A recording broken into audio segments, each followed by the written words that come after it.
A man does not care about what job you have. True. Or how much money you make. True. Or if you graduated college. True. Or who you know or who your friends are. A man really only cares about these three things. How good are you in bed? Are you a nurturer? Because he needs a mother for his family. And a good one. And the last one. How loyal are you?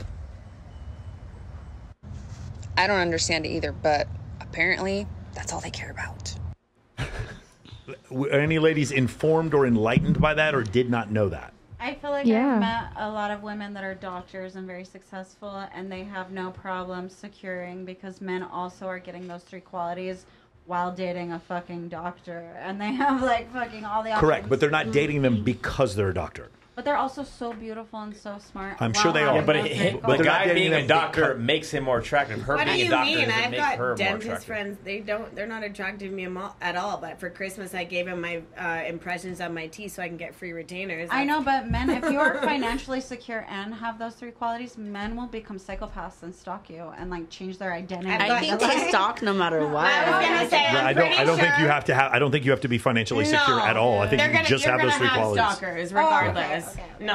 I don't think men care about that because naturally men are supposed think they are the provider. So if I go and meet a man that's equally or more successful or even less they care because it's intimidating, but more they're not going to care because they don't get my house when I leave. They don't get my assets when we leave, where usually it's vice versa with a woman and a man, especially in marriage. Then they feel they have more control. Right? Yeah, and I think honestly a man likes it better when a woman isn't as successful because then she's not more prone to leave. Right. So I think like me with my success and everything, it's harder for me to date because I'm not, it's definitely more like. He only closed $5 million in real estate. Fuck that. No, it's not closing. It's what I own. I've closed. He only owns $5 million in real estate. I've closed like over probably $20 million in real estate because I did real estate for a long time. Guys probably get like, oh my god, like I can't level up to this bitch. Yeah, and you know what? I dated a guy. Wait. Can't it be the opposite though? Like I feel like the men don't care. It's just that if the woman's making more, she thinks no, they care. No.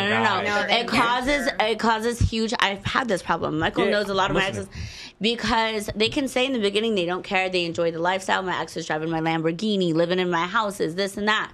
The problem with that is the more successful I became... I will drive your Lamborghini. I sold it. But anyway, the more successful that I became, the more he was like, oh, wow, we're the same age, and I don't even have, like, a fraction of what you have, or I can't go do this, or when... And then I had resentment because I'm paying for vacations. I'm paying for this. I'm paying for that. So I resented him, and then he felt insecure because we go and do the things I want to do. How much more were you making than him? Like significant. Well, if you think about the numbers right now, it's probably a chunk of money. He never owned a house. He never even experienced owning a house. When I met him, he didn't have a driver's license, and I didn't know he was driving my G-Wagon around. I had a G-Wagon, I had a Range Rover, I had a Lamborghini, I had a G63 GT. I had all these. And what did he have? He drove a Toyota. What is this blue truck? The blue Toyota. So you ladies are getting dinners. Why are you dating him? You guys are getting dinners. This dude had a Lambo, a G-Wagon. This dude was doing it right. This dude knew what he was doing. Right, so let me ask you this. But you know what? Typical woman like that is making money. This guy is let me ask it was a Tacoma, Toyota Tacoma. That's what it was. Shout out to the blue truck. There are black Tacomas. Yes. Blue truck. So how good was the dick for you to put up with that? It wasn't that great. It's there was so much more. We loved music. There was more than that. I mean, his dick wasn't great, especially now I'm doing porn. His dick wasn't really that great at all. It was not great. It was actually kind of small, but no. But I do want to get the guy's opinion on that video because all the girls said something about it. Oh, sure.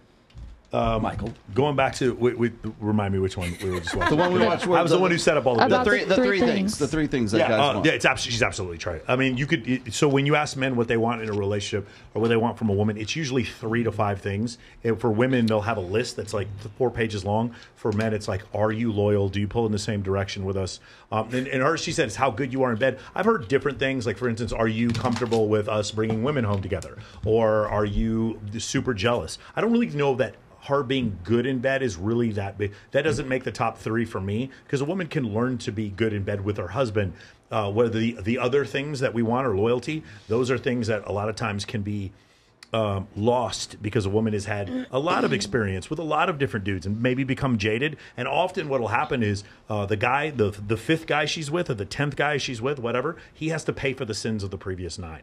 And so because of that, now he can't keep her to the law. It's not that she's deliberately trying to be disloyal. It's that he's having to pay for the sins that the last 9 guys did. Unless you're healed, though. Like, I've healed a lot. I work on myself. I've done a lot of ayahuasca. I've done a lot of Cambo. I do a lot of Hape. Nice. I'm constantly working on myself. I've evolved so much. But you don't want a relationship. You know when I think about working on myself, it's like the squat rack, not ayahuasca. No, I'll tell you why. Let me tell you why I don't want a relationship. You have to put yourself in my shoes. From the moment I was 16 until my daughter moved out of the house, I was responsible for another human being, which I'm still responsible. So for the first time in my life, I don't have a man holding me back, and I don't have to be a mother and baby. So right now, I want to enjoy my life. I don't want to cater to someone and play mommy to a grown man or have another child. I lived my life backwards. Okay. I agree with that. Yeah. I'm actually, to be fair, I have as well.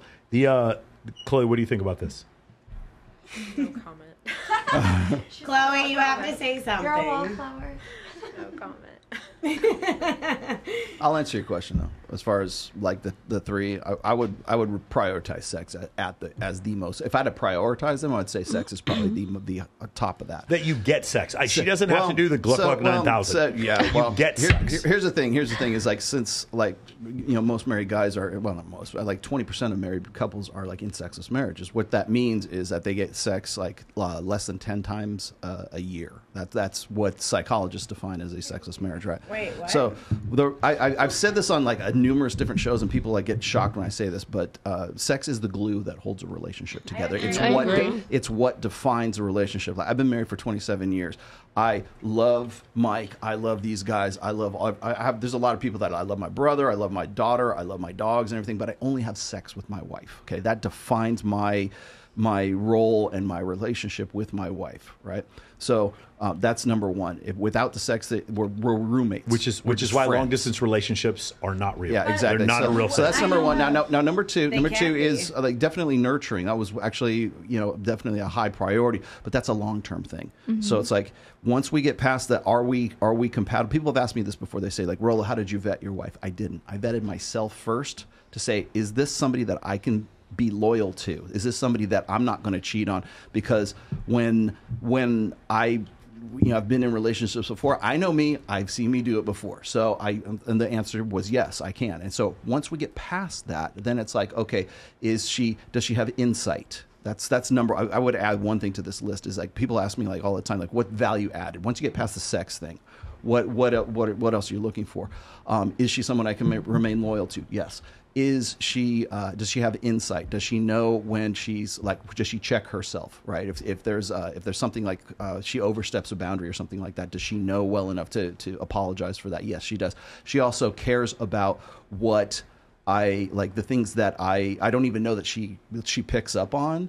And she will like say for buy a birthday present or something like that for something that I don't even like. I don't even know that I ever even talked to her about like hobbies or things that I like to do. But that'll be something that is something that she's interested enough in me to know that without having to ask that and say he would really like this. I'm going to get that for him. So it's like it's compassion. I think is a different quality than like say nurturing. I think it's part of the nurturing sort of core, but then that goes, is she a good mother to my child? Yes, she is. And then is she loyal? Again, we're coming back to the loyalty. Can I be loyal to her? Yes. Can she be loyal to me? Yes. So that I think is those are the definitely core tenets of a very healthy relationship and potentially a healthy marriage. But they have to be there.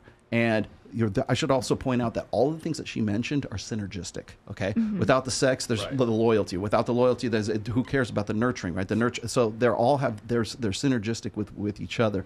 So the thing that gets me when people ask me about vetting for a woman for a long-term relationship.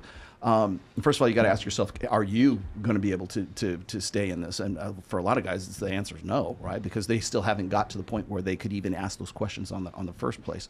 And then, second of all, is when you are in those relationships, when you're in that healthy relationship, you got to understand that it's not always like happiness is not like a goal state. It's something that you're doing, not something that you are.